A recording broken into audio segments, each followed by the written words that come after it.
আসসালামু আলাইকুম রহমতুল্লাহি অবরকাতুহ। সম্মানিত দর্শক, রাজনীতির ময়দানে আওয়ামী লীগের যে প্রাসঙ্গিকতা, এটা কোনো অবস্থাতেই বন্ধ করা যাচ্ছে না।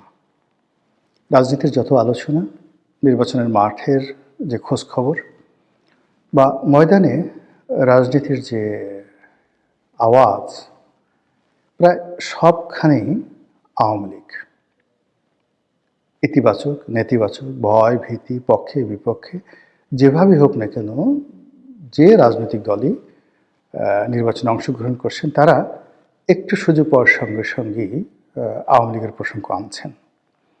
তো আওয়ামী লীগের প্রসঙ্গ আনতে গিয়ে কেউ ভয় দেখাচ্ছেন, আমাদেরকে ভোট দিন, বা বর্তমান ইউনিট সরকারকে হাতকে শক্তিশালী করুন, ভালো একটা নির্বাচন দিন, আদারওয়াইজ আওয়ামী লীগ চলে আসবে। আর আওয়ামী লীগ আসলে কী হবে?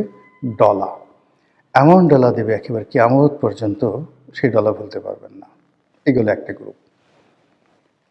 দ্বিতীয়ত হলো দেশি বিদেশি বিভিন্ন পক্ষ, তারা বলার চেষ্টা করছেন যে আওয়ামী লীগকে ছাড়া নির্বাচনটা গ্রহণযোগ্য হবে না, ভালো হবে না, ভালো নির্বাচন হবে না, তোমরা টিকতে পারবে না, বেশি দিন থাকবে না। এই কথাগুলো অহরহ কিন্তু বলা হচ্ছে। এরপরে যে জিনিসগুলো করা হচ্ছে সেটা হলো অনেকে ভয় দেখাচ্ছে যে ইতিপূর্বে আওয়ামী লীগের মতো একটা বড় দল, তারা নিজেরা নির্বাচন করেছে বিএনপিকে ছাড়া, তবুও তারা টিকতে পারল না, গ্রহণযোগ্যতা পায়নি। এত উন্নয়ন, এত ডেভেলপমেন্ট, এত কিছু করার পরও শেষ পর্যন্ত তাদেরকে পালাতে হলো। তো সেক্ষেত্রে আওয়ামী লীগ এবং তাদের যারা সহযোগী রাজনৈতিক দলগুলো রয়েছে, সেই রাজনৈতিক দলগুলোর 50% ভোটার তাদেরকে বাদ দিয়ে তোমরা যে নির্বাচন করতে চাচ্ছ, সেই নির্বাচন তোমরা বেশি দিন টিকতে পারবে না। এই কথার বাইরে আবার অনেকে বলার চেষ্টা করছেন, ওরে বাবা, আওয়ামী লীগের অবস্থা জানো? এদের মতো বদমাইশ কোনো দল আছে? পরতে পরতে এদের যাকে বলে শয়তানি বুদ্ধি, কোথায় বোমা মারতে হবে, কোথায় ককটেল ফুটাতে হবে, কার কোন জায়গাতে বাঁশ দিতে হবে, কোথায় যাকে বলা হয় বট বাহিনী লাগাতে হবে। আপনি বোঝার চেষ্টা করুন যে গত 15টি বছর আওয়ামী লীগ আর জামাত একে অপরের সঙ্গে এভাবে মিশেছিল, আওয়ামী লীগও টের পায়নি যে তাদের মধ্যে জামাত আছে। আর জামাত আওয়ামী লীগের সঙ্গে থাকতে তাদের কোনো অসুবিধা হয়নি। তো সেই আওয়ামী লীগ যদি বিএনপি ক্ষমতায় আসে, জামাত ক্ষমতায় আসে, তাহলে তারা তাদেরকে স্বস্তিতে ঘুমোতে দেবে, খেতে দেবে, পড়তে দেবে, এটি কল্পনা করা যায় না।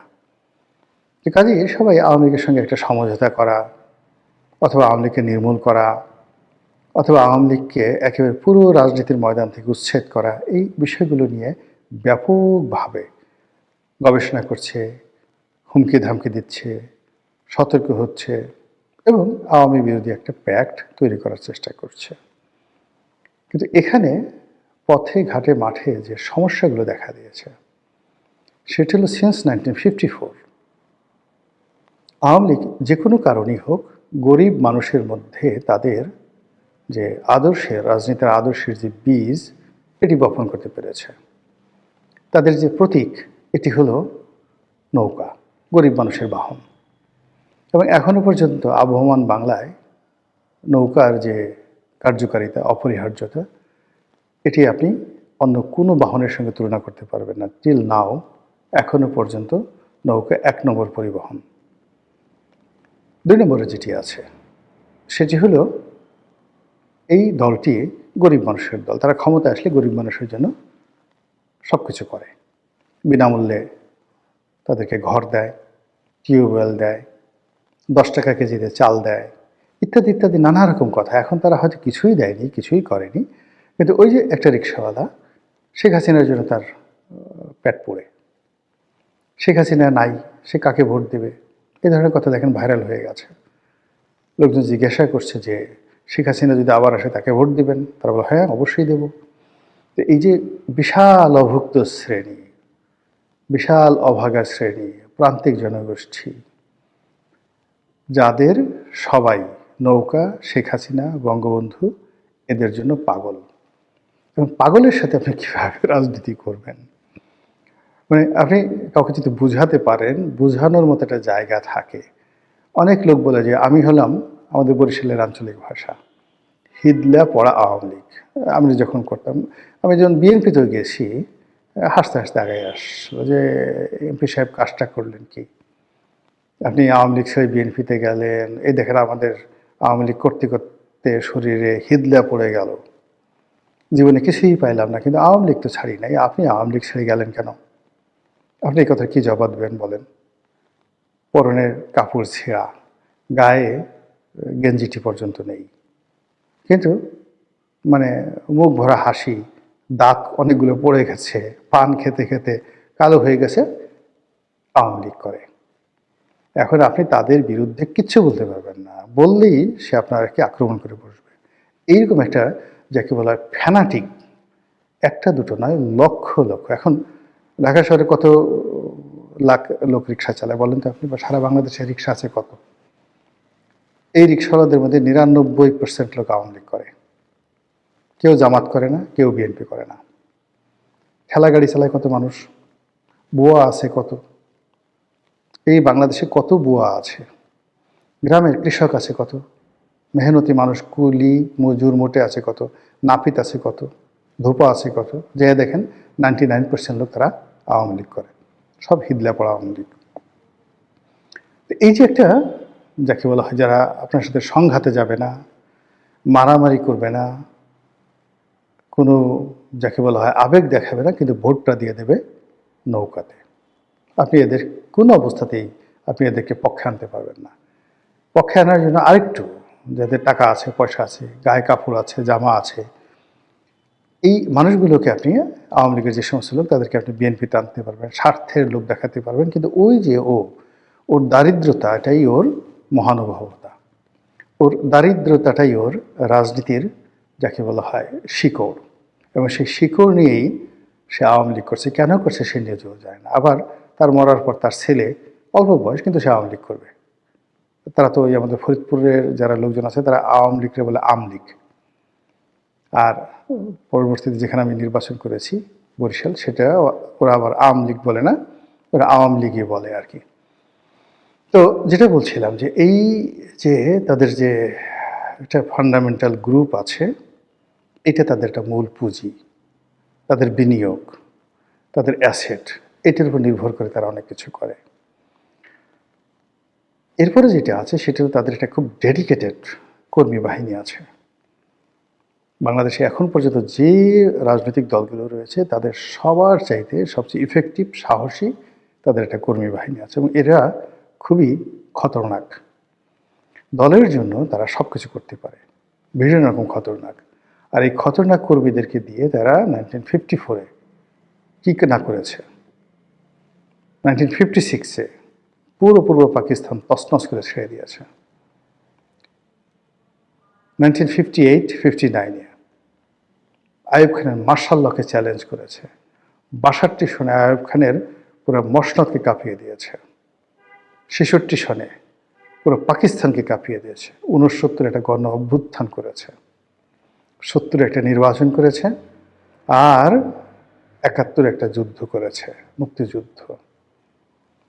ফলে 1952 থেকে 1972 পর্যন্ত প্রত্যেকটি বছর, মানে 52 থেকে 72, 20 বছর, এই 20 বছরের যে সংগ্রামী জীবন, এই সংগ্রামী জীবনে তাদের যে রাজনীতির কৌশল, রাজনীতির পারঙ্গমতা, রাজনীতির সফলতা এবং রাজনীতির যেটাকে বলা হয় অ্যাচিভমেন্ট, প্রাপ্তি, এর সঙ্গে আপনি এশিয়া সাবকন্টিনেন্টের অন্য কোনো রাজনৈতিক দলের এই glorious 20 years of success in the field of politics, revolution, liberation war and মানে ইলেকটোরাল পলিসিতে সরকার গঠন করে রাষ্ট্র চালানো, 54-তে তারা সরকার চালিয়েছে। তো সব মিলে এই 20 বছর হলো তাদের রাজনীতির স্বর্ণ সময়।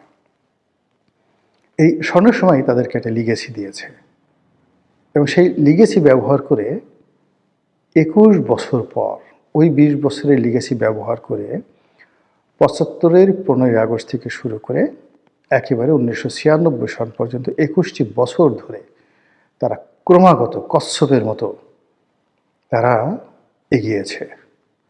কচ্ছপের মতো যাকে কামড়ে ধরার তাকে কামড়ে ধরেছে। 80-র দশকের যে পত্রপত্রিকাগুলো, সেটা বিচিত্রা, বেচিন্তা, আজকের সূর্যোদয়, নয়া পদধ্বনি থেকে শুরু করে যত নাম করা পত্রিকাগুলো ছিল, সেখানে গিয়ে দেখবেন যে শেখ হাসিনার পোর্ট্রেটগুলো কী ছিল। বিশাল একটা নাক ছিল, লম্বা একটা গোল একটা চোখ ছিল।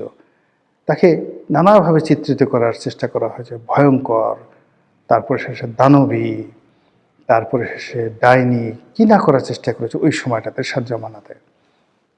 কাজ হয়নি। তিনি ওইগুলোকেই যে প্রাইড হিসেবে নিয়েছেন। প্রাইড হিসেবে নিয়ে পুরো এরশাদের জমানায় এরশাদকে জলে, স্থলে, অন্তরিক্ষে তছনছ করে ছেড়ে দিয়েছে।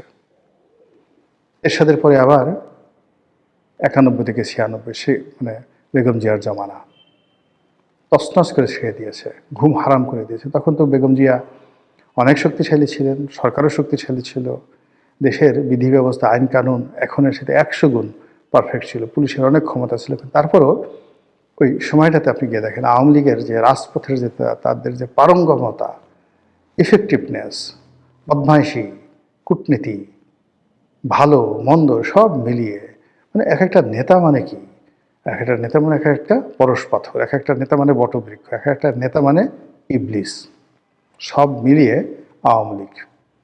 আমাদের এই অঞ্চলে একটা স্লোগান আছে, জাতে মাতাল তালে ঠিক, আমরা সবাই আওয়ামী লীগ। আর একজনে বলতেছিল ওর বাড়ি কোথায়, বলতেছে নোয়াখালী। সঙ্গে সঙ্গে সে মাথায় হাত দিছে, বলেন কি ভাই, মুখ কালো হয়ে গেছে, কি হয়েছে? ভাই, একে তো আওয়ামী লীগ, তারপরে আবার নোয়াখালী বাড়ি, বুঝতে পারেন। যে কোনো একটা ডিল করার আগে সে চিন্তা করছিল। সে এই হলো আওয়ামী লীগের পরিচয়। আবার সেই আওয়ামী লীগ 2001 থেকে 2006 পর্যন্ত, এবং 111 আরও 2 বছর কি করেছে বাংলাদেশে। তাহলে দেখুন, ওই যে 20 বছরে তাদের যে সংগ্রামী জীবন, তারপর আবার 21 বছরের যে সংগ্রামী জীবন, 20 আর 21, 41 বছর। তো 41 বছর যাবত তারা শুধু রাজপথে লড়াই সংগ্রাম করেছে, তার সঙ্গে আবার এই 17 মাস যোগ করেন। ফলে এই যে বিরূপ একটা পরিস্থিতি থাকা, সামরিক শাসনের অধীনে থাকা, জেল জুলুম করা, এদের কাছে এটা ভাত মাছ। এটা অনেকের কাছে সমস্যা হতে পারে, কিন্তু ওদের মেরুদণ্ডটা বা ওদের শরীরের যে আয়োডিন, ওদের রক্ত, মাংস, অস্থি, মজ্জা, এই সবই খালি এই সমস্ত লড়াই সংগ্রামের জন্যই প্রস্তুত থাকে। তো এইগুলো করে তাদের যে একটা লিগেসি তৈরি হয়েছে, যে তারা রাজপথ গরম করতে পারে, প্রতিপক্ষকে ভীত সন্ত্রস্ত করে দিতে পারে, এবং তাদের টার্গেটে যাওয়ার জন্য তারা কখনো তুলুবুলু করে না, লড়াই সংগ্রাম করে প্রতিপক্ষকে বাধ্য করে তারপর শেষে তারা প্রতিপক্ষকে পরাজিত করে ক্ষমতায় আসে। এবং অতীতে তারা মুসলিম লীগের বিরুদ্ধে লেগেছে, পরাজিত করেছে, ক্ষমতা এসেছে, মুসলিম লীগ শেষ। আইয়ুব খানের বিরুদ্ধে লেগেছে, আইয়ুব খানের রাজনীতি শেষ, জীবন শেষ, সব কিছু শেষ। এরপর ইয়াহিয়া খানের বিরুদ্ধে লেগেছে, ইয়াহিয়া খান শেষ, there is no Yahya Khan. তাকে এই সেনাবাহিনীর প্রধান, প্রেসিডেন্ট সব কিছু রেখে তাকে পরবর্তীতে ইংল্যান্ডে গিয়ে থালা প্লেট পরিষ্কার করে তাকে পেটের ভাত জোগাতে হয়েছে। এইভাবে আওয়ামী লীগ এরশাদ সাহেবকে ধরেছে, শেষ, একেবারে বগল দাবা করে যা করেছে বলার মতো না। এইভাবে যখন তারা যাকে টার্গেট করেছে, ক্যান্সারের মতো, একেবারে ক্যান্সারের মতো শুষে, রক্ত শুষে, ভ্যাম্পারের মতো, ডাইনির মতো, মশার মতো, যেভাবে বলেন না কেন, যাকে টার্গেট করেছে তাকে ধীরে ধীরে ধীরে ধীরে পুরোটা শেষ করে দিয়েছে।